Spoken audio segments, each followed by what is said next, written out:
So guys, for the first method, you want to unplug your printer and then plug it back in again. See if that works. For the second method, you want to go to search and type in services. Click on it. And now once you're on this, you want to find the print spooler service.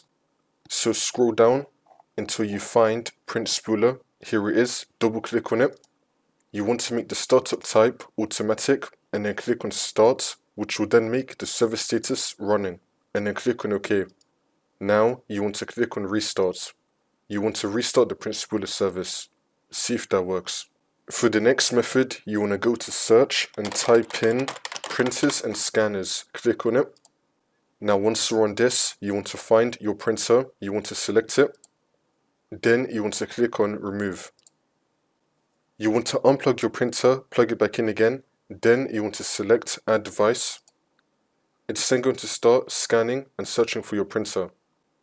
If it detects it, it should then fix your problem. If not, you want to select add new device manually. You want to go with the option which is most applicable to you. Click on next and then try to reconnect your printer. See if that works. For the last method, you want to go to search and type in troubleshoot settings. Click on it. Once you're on this, you want to click on other troubleshooters.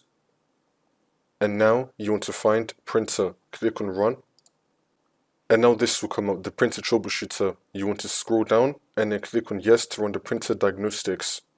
You're going to be seeing some steps right here. You can try these steps, see if that works. If not, then you want to come back to here, the printer troubleshooter, scroll down and then click on no, this did not solve your problem. It's then going to start trying some new steps. So you want to go through all of this, the printer troubleshooter, and then hopefully this will work for you.